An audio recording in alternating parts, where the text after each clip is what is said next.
Question time alla Camera dei Deputati sull'emergenza idrica in Sicilia. Botta e risposta tra il deputato Barbagallo del PD e il ministro Salvini. Lega Ambiente Agrigento interviene in merito chiedendo un deciso cambio di passo e correttivi urgenti in una cornice di legalità. Anche il New York Times ne parla, c'è il rischio di perdere i turisti. Riunione della cabina di regia in prefettura per Agrigento Capitale della Cultura relativamente al trasferimento dei fondi dal Comune alla Fondazione. Allarme di Confcommercio Agrigento per una probabile desertificazione commerciale delle piccole attività di prossimità. Pubblicate le linee guida da parte del Libero Consorzio Comunale di Agrigento per accedere al servizio dei trasporti studenti con disabilità grave. Successo per la seconda rappresentazione al Teatro dell'Efebo, anche a Porto Empedocle, applaudita la rappresentazione a cura del piccolo teatro pirandelliano. Al via la campagna abbonamenti dell'Agragas per la stagione sportiva 24-25 e entusiasmo per i nuovi acquisti.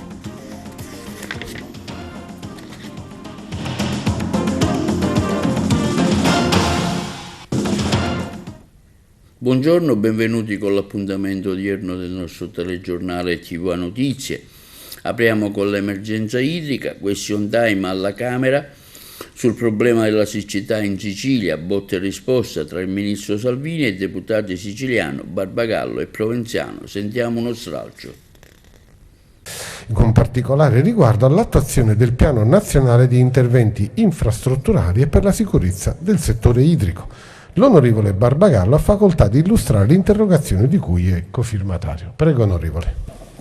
Grazie Presidente. La Sicilia è in piena emergenza siccità, un'emergenza mai vista con queste proporzioni. Animali che bevono fango, laghi prosciugati, raccolti di grano e foraggio azzerati. Zone in cui l'acqua non arriva da 40 giorni, danni enormi per i produttori, i cittadini e per il turismo. Il dramma siccità in Sicilia è oggi in prima pagina sul New York Times, non serve aggiungere altro.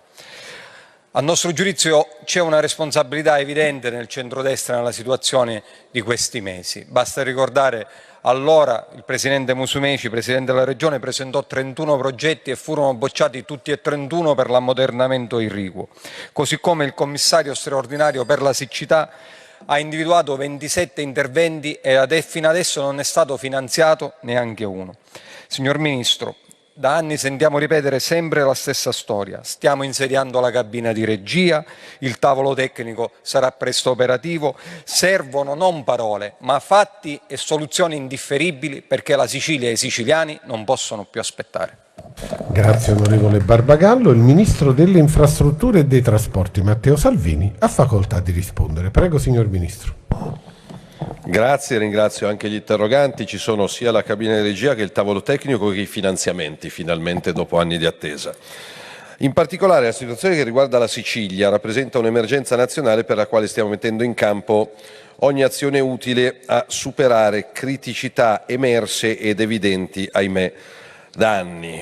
Ricordo gli ultimi interventi. Il Consiglio dei Ministri il 6 maggio scorso ha deliberato per la durata di 12 mesi la dichiarazione dello stato di emergenza di rilievo nazionale, stanziando per i primi urgenti interventi 20 milioni di euro.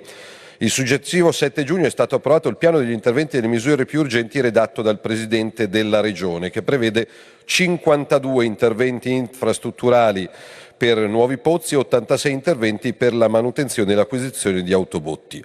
Come anche da lei ricordato, il Ministero ha concluso la fase istruttoria per il Piano Nazionale di Interventi Infrastrutturali e per la sicurezza del settore idrico lo scorso 29 maggio. Nella medesima seduta, quindi meno di 2 mesi fa, ho presentato personalmente un primo stralcio di programmazione finanziato con circa 950 milioni di euro di risorse direttamente del mio Ministero. Una quota importante per la Sicilia, pari a circa il 10% di questo stralcio, riguarderà 7 interventi per 92 milioni di euro su un totale di 75 opere idriche finanziate in tutta Italia. La seduta della Conferenza delle Regioni prevista per domani mi auguro darà l'intesa. Nel contempo il commissario straordinario nazionale da lei ricordato proporrà un piano di azioni e interventi urgenti che ovviamente dovranno avere un periodo di attuazione di breve e brevissimo termine, vista l'emergenza che lei ben ricordava. Pertanto, fra tavoli tecnici che attendevano la nomina da tempo, cabine di regia, finanziamenti non utilizzati e individuazioni di azioni nel breve termine, diciamo che negli ultimi mesi ci siamo assolutamente portati in pari. Per l'intero governo e l'intero Parlamento, a prescindere dai colori politici, l'emergenza siciliana è una delle priorità su cui tutti stiamo lavorando. Grazie signor Ministro. E sempre in merito di siccità interviene oggi Legambiente con un comunicato: crisi idrica, nessuna concreta novità all'orizzonte. Legambiente Rabat chiede un deciso cambio di passo e correttivi urgenti in una cornice di legalità, competenza, correttezza ed equità tra i cittadini.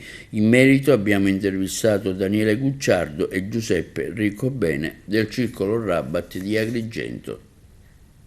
Il Circolo Rabat di Legambiente interviene oggi con un documento sulla gestione della crisi nel settore idropotabile, che già da alcuni mesi, tra costanti disservizi, alimenta la grave preoccupazione dei nostri concittadini.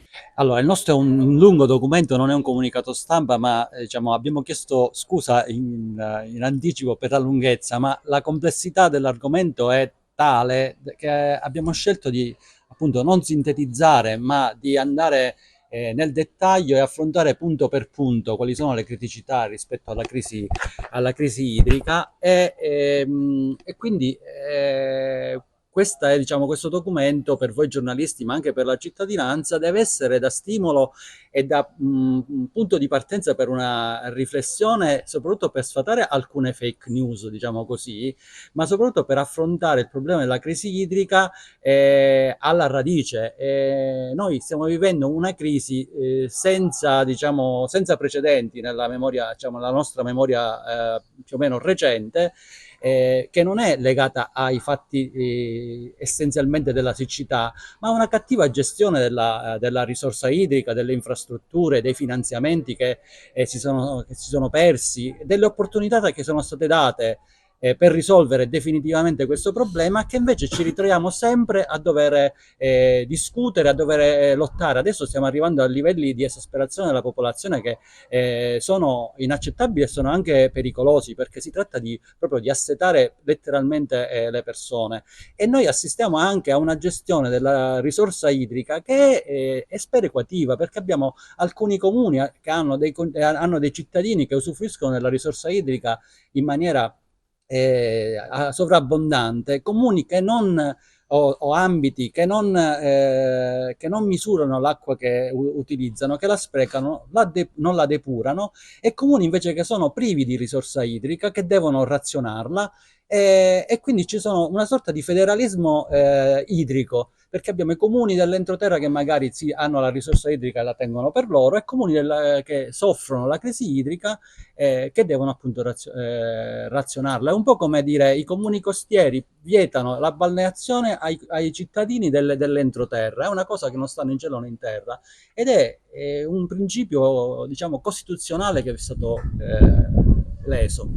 Altro punto del documento di Legambiente è la perdita del finanziamento per la realizzazione della rete idrica di Agrigento.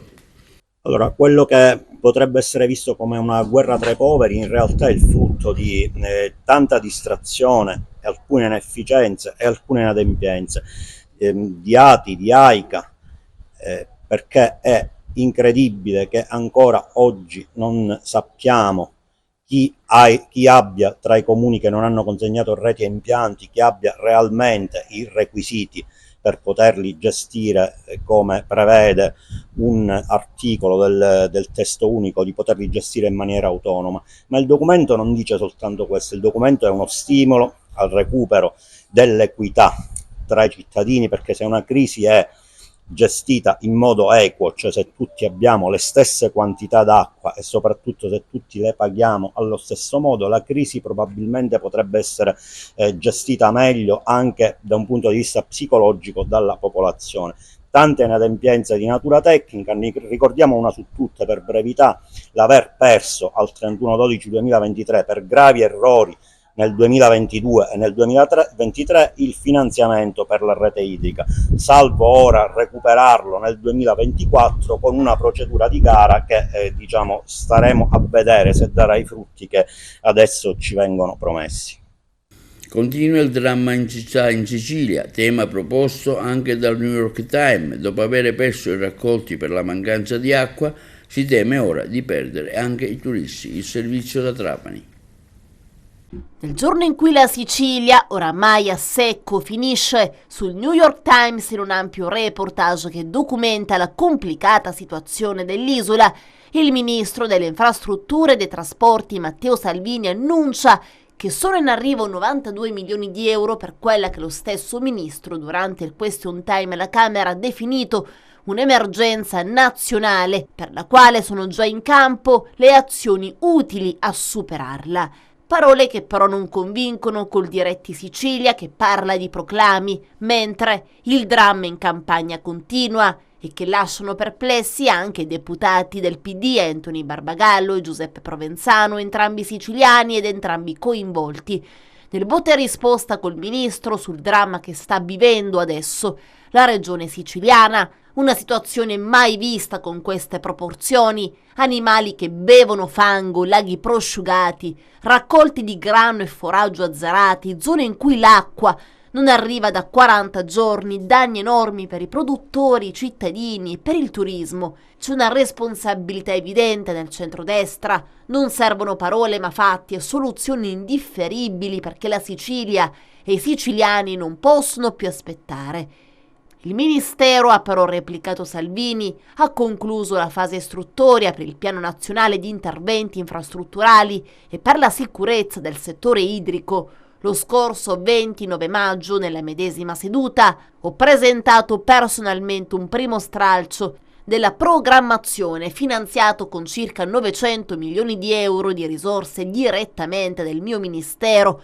Il primo stralcio riguarderà 7 interventi per 92 milioni di euro su un totale di 75 opere idriche finanziate in tutta Italia.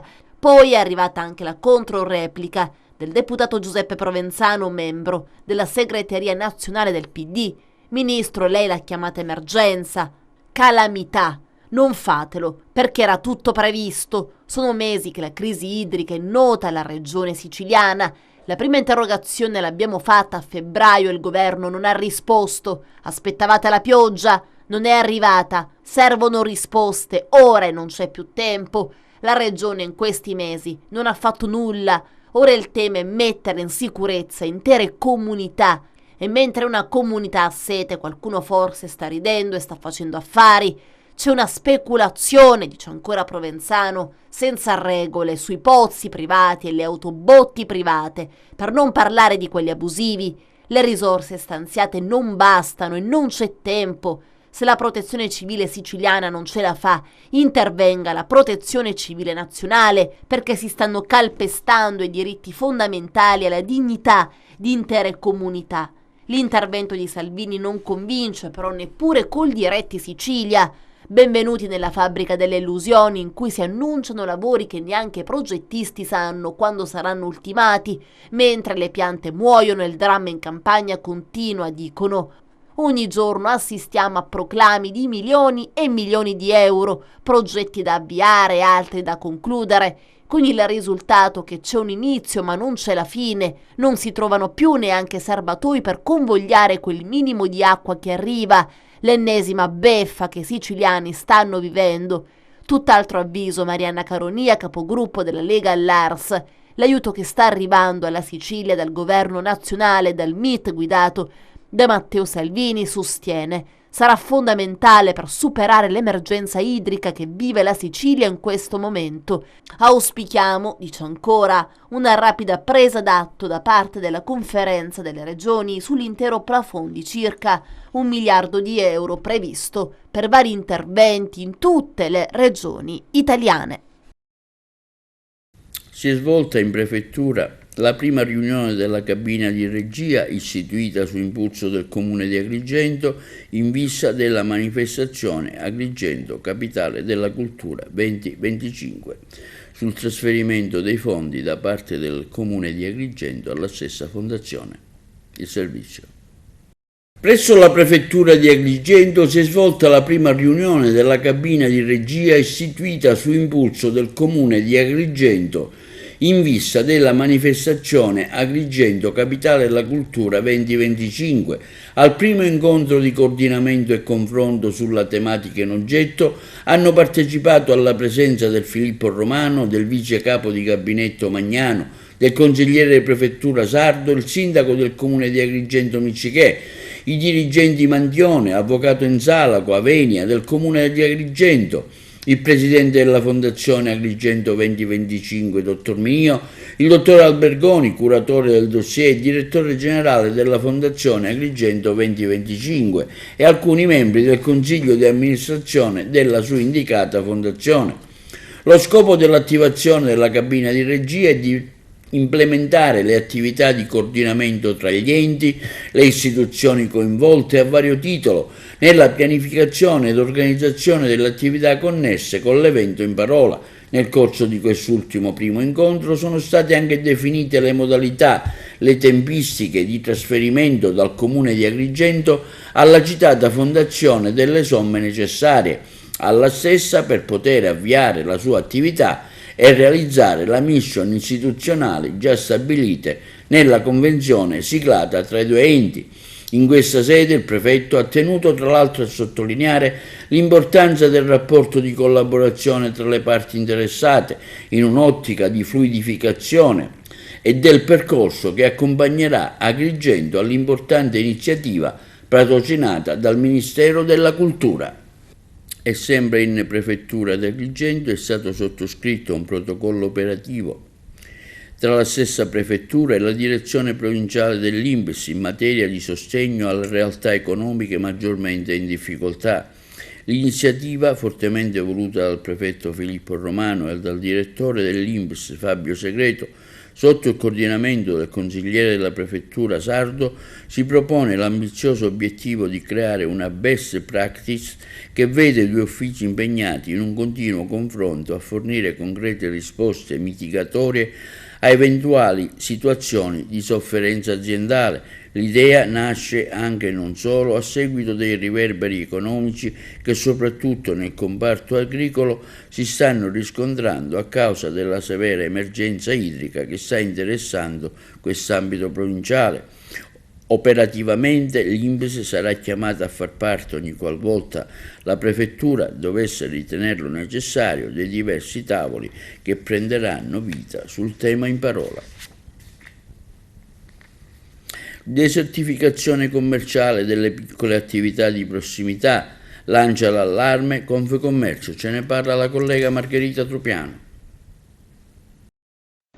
Misure urgenti per contrastare la desertificazione commerciale delle piccole attività di quartiere è quanto emerge dall'analisi di una indagine realizzata da Confcommercio che vuole focalizzare il fenomeno della desertificazione commerciale nelle città italiane e il conseguente sviluppo del valore sociale delle economie di prossimità.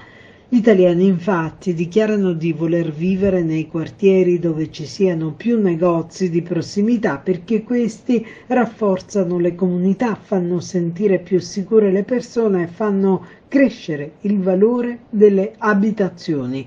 Sull'argomento interviene Giuseppe Caruana, presidente di Confcommercio di Agrigento, che afferma come sia inconfutabile che se non si trovano misure e azioni di sostegno reali, concrete e soprattutto immediate, la capacità di resistenza dei negozi di vicinato verrà sempre meno. L'indagine di Confcommercio fa emergere un forte senso di preoccupazione tra i cittadini ed evidenzia che alle attività commerciali di prossimità viene riconosciuto un alto valore sociale. Nei nostri centri storici, dichiara ancora Caruana, più della metà delle attività commerciali di vicinato ha dovuto chiudere i battenti e si chiede a quei pochi rimasti per quanto tempo potranno ancora resistere. Le cause di chiusura sono diverse, ma senza ombra di dubbio sottolinea l'assenza di una programmazione lungimirante. Per questo occorre incentivare l'innovazione, ma soprattutto è necessario sostenere la riqualificazione urbana attraverso un migliore utilizzo dei fondi, altrimenti, spegnendosi le insegne dei centri storici, si farà buio sulle intere città. Trasporto di studenti con grave disabilità, pubblicate le linee guida per accedere al servizio per l'anno scolastico 24-25 da parte del Libero Consorzio Comunale, il servizio. Il Libero Consorzio Comunale di Agrigento ha pubblicato sul proprio sito istituzionale le linee guida per la presentazione delle istanze per il servizio di trasporto alunni con grave disabilità che frequentano gli istituti superiori di competenza provinciale.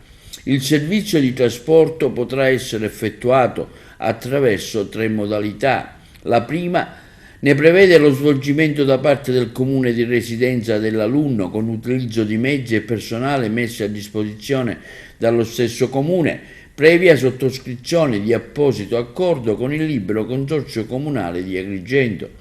La seconda modalità prevede la liquidazione direttamente alle associazioni o alle cooperative che hanno reso il servizio iscritti al registro provinciale degli enti, iscritti già agli albi regionali speciali, autorizzati allo svolgimento dei servizi in favore dei portatori di handicap in possesso quale caratteristica obbligatoria sia di mezzi idonei al trasporto di soggetti con handicap che di personale qualificato di assistenza a bordo. Infine, la terza sarà possibile effettuare il servizio attraverso un rimborso spese alla famiglia degli studenti interessati che provvedono al trasporto con mezzi propri. La modulistica si potrà scaricare dal sito ufficiale dell'ente www.provincia.agrigento.it. Questo quanto comunicato dal dirigente del settore della solidarietà sociale e pubblica istruzione Maria Antonietta Testone. Un ordine del giorno dell'onorevole Pisano per impegnare il governo nazionale allo sblocco di 3 milioni di euro per la nostra città, il servizio. Il Ministero dell'Economia e delle Finanze ha approvato un ordine del giorno presentato dal deputato agrigentino Calogero Pisano che impegna il governo a valutare l'opportunità di autorizzare il comune di Agrigento, previa comunicazione all'amministrazione statale o regionale, che ha erogato le somme allo svincolo delle quote di avanzo vincolato di amministrazione per un totale di 3 milioni di euro assegnati per l'anno 2002, riferiti ad interventi non avviati o conclusi o già finanziati negli anni precedenti con risorse proprie per destinarle a spese relative a interventi ordinari e straordinari di miglioramento del decoro urbano e dei servizi pubblici locali, finalizzati alla promozione del capoluogo agrigentino. Ottenuto un grande risultato che mi riempie di orgoglio, afferma l'onorevole Pisano. Lo svincolo di queste somme, a oggi inutilizzate, consentirà così di operare una profonda opera di restyling e di miglioramento del decoro e dei servizi della città.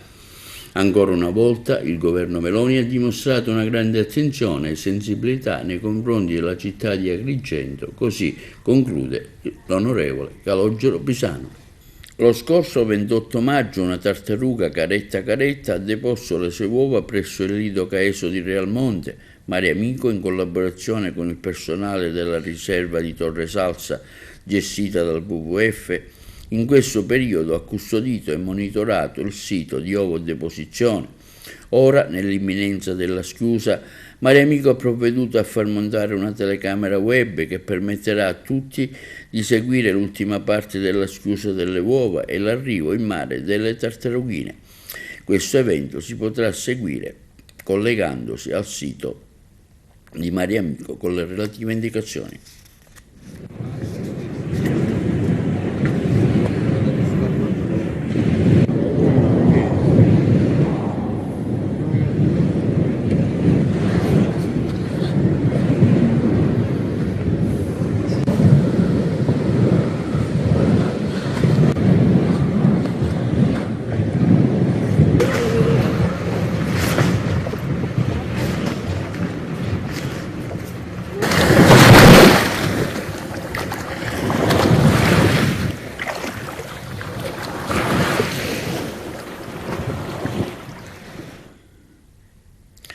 Successo di pubblico anche per il secondo appuntamento della rassegna del Teatro Classico e del Mito al Teatro dell'Efebo, organizzata dal Libero Consorzio Comunale di Agrigento, nella suggestiva Antica Cava del Giardino Botanico, dopo Antigone, la tragedia Sette contro Tebbe per la regia di Cinzia Maccagnano.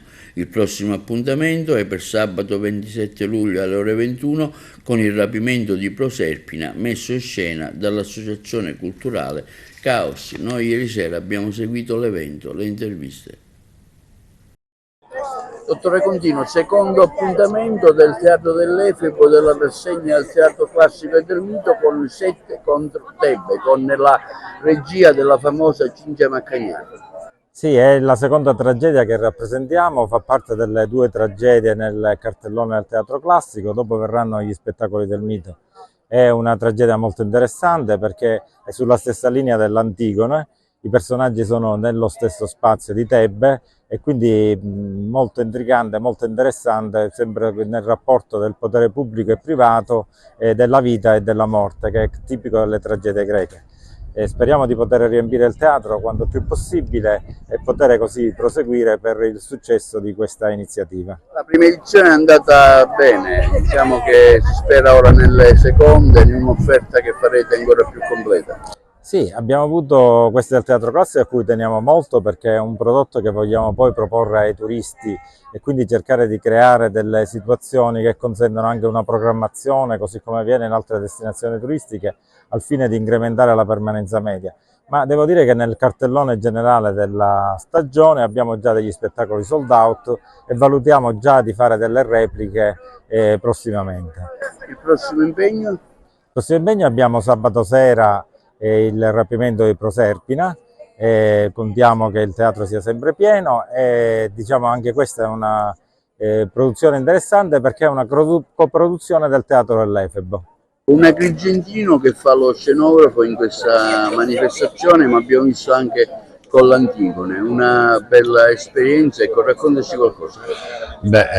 Questo è il secondo anno che ho il piacere di lavorare con Cinzia Maccagnano e con Diddio come produttore. Devo dire che è l'occasione di tornare ad Agrigento, io manco da Agrigento con uno spettacolo da molti anni. E poi in questo posto in cui io credo di avere fatto uno spettacolo quasi 20 anni fa e ritornare qui è stato veramente emozionante. Cosa ti ispira alla scenografia delle rappresentazioni greche?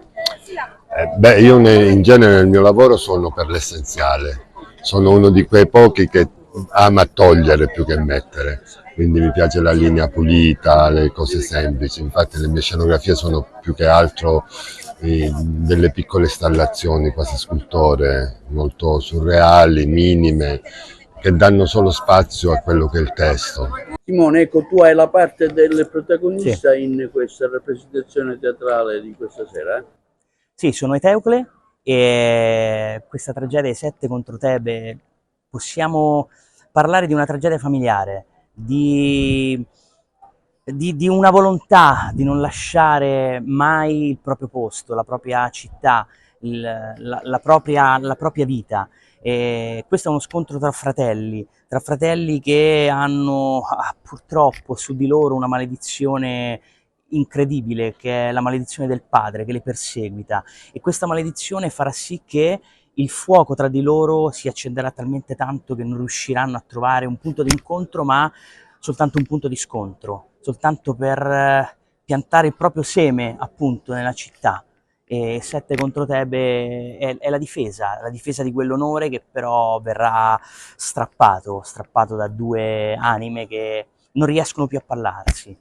E questo è veramente, ad oggi, e diciamo che è molto contemporaneo, perché difficilmente adesso riusciamo a parlare con il prossimo, non si ascolta più. Ecco, questo è un punto di partenza per provare invece a riascoltare, con il cuore, con la testa e non solo. Il sentimento che trionfa? Il sentimento che trionfa c'è un po' di tutto, c'è l'amore, c'è la rabbia e c'è la voglia di difendere la città, di difendere il cittadino e di difendere se stesso.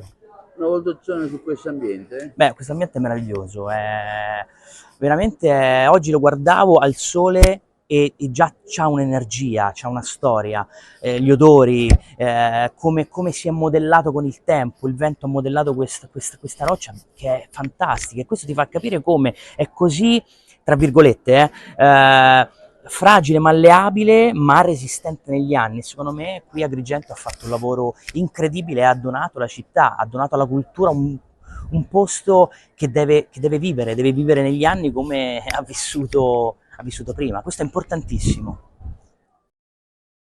Linea regia per la pubblicità. Ieri sera a Porto Empedocle è applaudita la rappresentazione della commedia Avilanza del nuovo piccolo teatro pirandelliano. Ha seguito per noi l'evento la collega Margherita Trupiano. Giovanni Volpe, direttore artistico di questo teatro all'aperto, teatro in piazza, che è giunto ad un'altra rappresentazione, Pirandello e Martoglio. Intanto come sta andando fino ad ora e poi sullo spettacolo di stasera? Certo, ma guarda, la rassegna, nonostante tutte le difficoltà logistiche legate all'ormai questione delle sedie sì, le sedie no,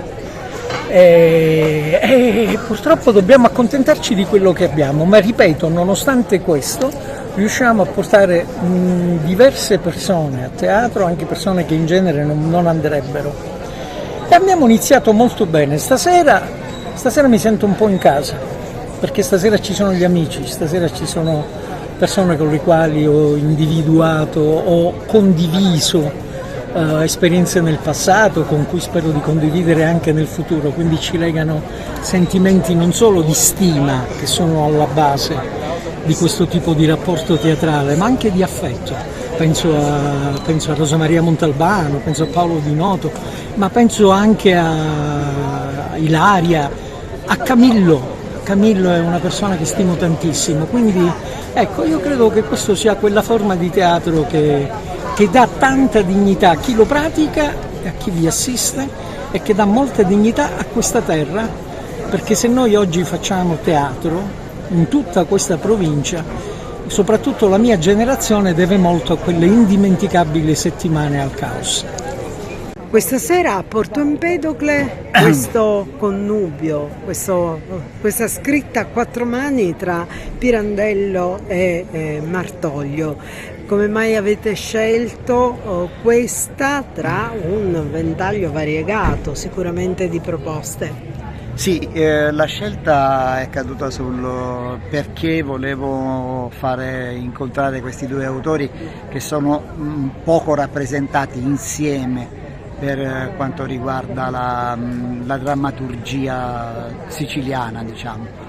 E poi mi ha intrigato un po' la storia, la trama di questa commedia, dove c'è appunto la popolarità di Martoglio con un po', chiamiamola, filosofia pirandelliana, che si sposavano abbastanza, come dire, bene per quanto riguarda il progetto che io avevo nel volere mettere in scena questo spettacolo.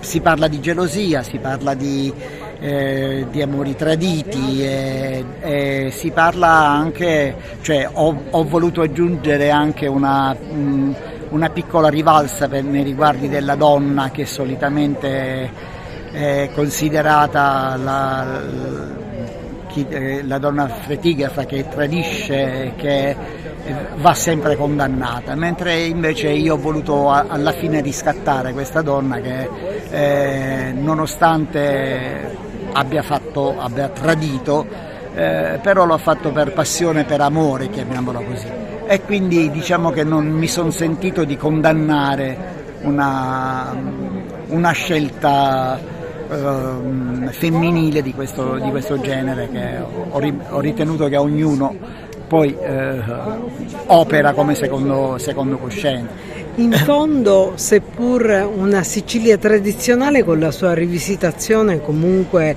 è una Sicilia innovativa alla fine. Sì, diciamo che appunto nella tradizione ho voluto scardinare un po' la tradizione, mettendoci dentro un po' quello che è attualmente il rapporto uomo-donna, in sostanza, maschio e femmina forse è meglio dire. E quindi diciamo sì, ho voluto mettere a confronto la tradizione con un po' quella che è la realtà di oggi, ma Pirandello oltretutto ce lo consente, perché è senza tempo le problematiche che affronta Pirandello.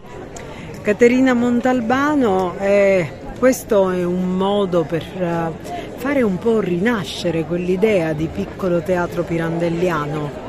Sì, devo dire che questa è stata un'occasione meravigliosa, quasi casuale, che ci ha visti trionfare, lo possiamo dire, trionfare al Teatro La Posta Vecchia con questo spettacolo che ha avuto necessità di ulteriori 2 repliche rispetto a quelle già previste per soddisfare il pubblico, ed è stata un'occasione per ritrovarci noi come genesi del nuovo piccolo teatro che speriamo di far rinascere, di rifondare, di riproporre al più presto, perché crediamo e siamo fermamente convinti che quel piccolo spazio che ci apparteneva e che è rimasto scoperto per tanto tempo ora possa tornare nella nostra disponibilità. Assessore, l'estate Empedoclina procede con un grande successo di pubblico, questa sera ancora il teatro. Sì, questa sera siamo con la terza serata del Premio Vigata, dopo lo spettacolo musicale di Antonio Zaccone la scorsa settimana ritorniamo ora con Luigi Pirandello, con l'opera scritta insieme a Nino Martoglio, La Violanza, che sarà messa in scena dalla compagnia Libero Canto Calliope di Agrigento. Il teatro costituisce il fiore all'occhiello dell'estate Empedoclina.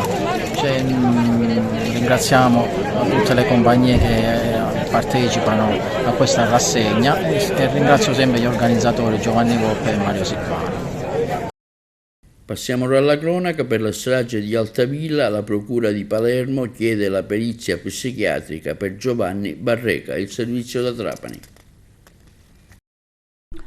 La Procura di Termini Imerese ha chiesto l'incidente probatorio al GIP per valutare le condizioni di Giovanni Barreca, l'imbianchino accusato insieme alla figlia e a Sabrina Fina e Massimo Carandente di aver ucciso la moglie Antonella Salamone e i figli Kevin ed Emanuel nella villetta ad Altavilla Milicia durante un rito di liberazione dal demonio. Si dovrà adesso eseguire una perizia psichiatrica per valutare le reali condizioni dell'uomo e per capire se al momento degli omicidi era capace di intendere di volere o meno, se è capace di partecipare consapevolmente al dibattimento e se è un soggetto pericoloso socialmente. Proseguono intanto le indagini per ricostruire come sia avvenuto il triplice omicidio commesso nella notte tra l'8 e il 9 febbraio ad Altavilla Milicia. Secondo l'accusa, Giovanni Barreca, 54 anni, uccise moglie e figli con l'aiuto della figlia 17enne, ma anche di una coppia che insieme alla famiglia frequentava una comunità di fanatici religiosi. Antonella Salamone e 2 figli sarebbero stati uccisi in una sorta di esorcismo, un rito per liberarli da Satana. Nella notte tra il 10 e l'11 febbraio è stato lo stesso Barreca a chiamare i carabinieri a raccontare cosa era accaduto nei giorni precedenti. Dei suoi racconti gli investigatori sono risaliti a Sabrina Fina e Massimo Carandente. I 2 sostengono invece di essere innocenti e di non aver mai partecipato alle violenze e agli omicidi. Ai magistrati hanno detto di essere andati alla villa su richiesta dello stesso Barreca solo per pregare e di aver lasciato Altavilla Milicia prima della strage. I carabinieri hanno esaminato le chiamate fatte dagli smartphone delle persone arrestate per capire se oltre a Barreca, Fina e Carandente ci fosse qualche altra persona informata del rito dei fatti, ma soprattutto delle violenze. Avviata la talpa TBM per la galleria di Taormina nel tratto ferroviario Messina-Catania. Ce ne parlano i colleghi di Messina. Continuano a pieno ritmo i lavori di rete ferroviaria italiana per le grandi opere del Sud Italia. A Trappitello è stata avviata la talpa meccanica Lucia, che sarà impegnata nello scavo della galleria Taormina, nell'ambito dei lavori di raddoppio tra Giampilieri e Fiumefreddo. Sulla Palermo-Catania-Messina. Il progetto di potenziamento della Palermo-Catania-Messina è inserito in Cantieri Parlanti, progetto realizzato dal gruppo FS in collaborazione con il MIT, per raccontare in maniera trasparente le attività e i benefici delle nuove infrastrutture. Lucia si aggiunge alla talpa Igea, già operativa da aprile 2024, è la seconda delle 5 talpe complessivamente previste nel progetto e sarà impegnata nello scavo della galleria Taormina, lunga oltre 6 km a doppia canna, nell'ambito dei lavori di raddoppio della tratta Giampilieri-Fiumefreddo. Il progetto rientra negli interventi di potenziamento del collegamento Palermo-Catania-Messina e completerà il raddoppio della linea ferroviaria tra Messina e Catania, attraverso la realizzazione di 42 km di nuovo doppio binario, di cui 37 circa in sotterranea e in variante rispetto all'attuale linea. 2 i lotti in cui si divide il progetto di completamento del raddoppio della Messina-Catania. Il primo, da Fiumefreddo a Taormina, si sviluppa lungo un tracciato di 13,9 km, con 2 viadotti, 3 gallerie per un totale di 10,8 km, una galleria artificiale a Fiumefreddo di 1 km, la nuova stazione di Taormina e le 2 fermate Fiumefreddo-Calatabbiano e Alcantara Giardini Naxos. Il secondo prevede 28 km di nuova linea a doppio binario, con 6 viadotti per circa 2 km, 8 gallerie per circa 25,3 km in sotterraneo, 2 stazioni e 2 fermate. Gli interventi di velocizzazione dell'itinerario Messina-Catania-Palermo, progetto di RFI, con la direzione lavori di Italferre, del valore di circa 12 miliardi di euro nel complesso, garantiranno una significativa crescita della competitività del trasporto viaggiatori e merci su ferro, rispondendo alle esigenze di mobilità in termini di regolarità, frequenza e riduzione dei tempi di percorrenza. E l'amministrazione comunale di Realmonte, con intesa il sindaco Sabrina Lattuca, ha costituito la prima edizione del Festival dell'Editoria Memoria e Patrimonio, che si svolgerà sabato 27 e domenica 28 in piazza Umberto I a Realmonte. Secondo un ricco cartellone promosso dal Comune in collaborazione con la SD Cano, il festival è stato realizzato dal responsabile dell'area cultura professor Luciano Carruba. Coordinamento degli editori e delle conversazioni sono stati affidati allo scrittore agrigentino Beniamino Biondi.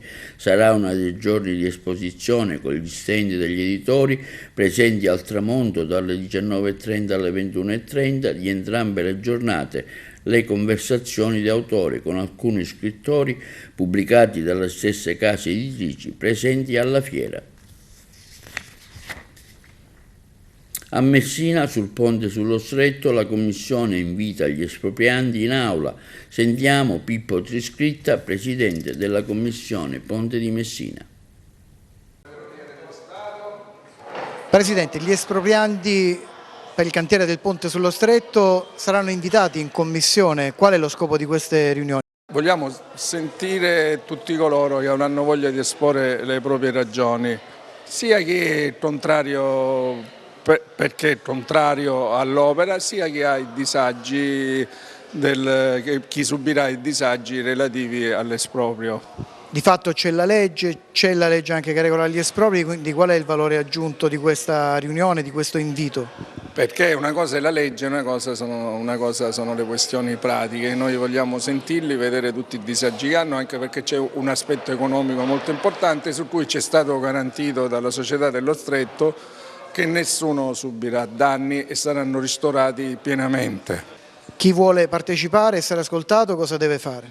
Allora, noi abbiamo istituito una email che sarà attiva da venerdì, perché è istituzionale, ed l'email si chiama commissioneponte@comune.messina.it, dove ognuno farà la richiesta, indicherà nel quale piano degli espropri è inseriti. Noi verificheremo che si tratta di un soggetto che dovrà subire uno esproprio no asservimento di servitù, dopodiché concorderemo la sua partecipazione in commissione, dove avrà 10 minuti di tempo per esporre le proprie ragioni. Alla fine faremo una relazione che redigerò io stesso e poi darò a tutti i componenti per verificarla, per vedere se aggiungere qualcosa o togliere, che consegneremo al Ministero, al Ministro, alla Società dello Stretto e al signor Sindaco. Noi vogliamo che ogni danno sia ristorato, così come ci hanno detto quelli della Società dello Stretto. Hanno confermato più volte che tutti i cittadini saranno ristorati come è giusto che sia. Passiamo ora alle notizie sportive. Al via la nuova campagna abbonamenti dell'Agragas per la stagione 24-25. Per la tribuna VIP si pagherà 500 euro, per quella coperta 200, per la gradinata 130 e per la curva sud 90 euro. Ma vediamo i dettagli in questo servizio del collega Carmelo Lentini. Continua la campagna di calciomercato per l'Agragas, che ricordiamo il giorno 29 luglio prossimo inizierà la preparazione precampionato agli ordini del tecnico Lillo Bonfatto. Infatti dalle giovanili del Perugia e del Monopole arriva il difensore Michele Di Rienzo, classe 2005, proveniente dall'AD con la San Giovannese. Può giocare sia da terzino destro e si adatta perfettamente anche nel ruolo di difensore centrale. Il ragazzo ha accettato di buon grado il trasferimento in biancazzurro. Inoltre l'Agragas pesca il top player che cercava con insistenza da alcune settimane. Si tratta dell'esperto centrocampista Nicolò Palazzolo, classe 94, cresciuto nei settori giovanili di Juventus e Cuneo. Piemontese purosangue ma originario di Torino, ha militato per lungo tempo tra i prof con Canavese, Cuneo, Bardetta, Varese, collezionando qualcosa come 200 presenze. Ed ora una notizia che la società dell'Agragas praticamente ha diramato attraverso il proprio addetto stampa. Infatti si avvia la nuova campagna abbonamenti per la stagione 2024-2025. Un campionato che si preannuncia sicuramente emozionante, dove tifosi appassionati e semplici sportivi avranno la possibilità di godersi certamente uno spettacolo, speriamo agonistico e pregevole nello stesso tempo. In settimana infatti si conosceranno anche i nomi di altri due giovani guardiapali. La società infatti si riserva di indire nel corso della stagione una giornata biancazzurra per la quale non sarà valido l'abbonamento. Comunque vediamo di entrare nel dettaglio dei prezzi stabiliti dalla società. La tribuna VIP costerà 500 euro, la tribuna coperta normale 200, la gradinata 130, mentre la curva sud 90 euro. È possibile sottoscrivere la tessera direttamente alla segreteria dello Stadio Seneto tutti i giorni, tranne la domenica dalle 17 alle 19:30. Inoltre è possibile prenotare o acquistare l'abbonamento per telefono contattando questo numero 320 42 334 28. La tessera, e questa è la novità, sarà consegnata a domicilio da un incaricato della società. Bene, questo è tutto per l'edizione odierna del nostro TV Notizie. Vi ricordiamo che i programmi si possono vedere in tutta Italia sul canale 268 per chi ha le Smart TV, sul digitale terrestre, in streaming, sul sito www.televideoagrigento.tv e il telegiornale sul canale 93 di Video Sicilia alle ore 15 alle ore 20 con replica la mattina alle 9. E questo è tutto e vi auguriamo una buona serata.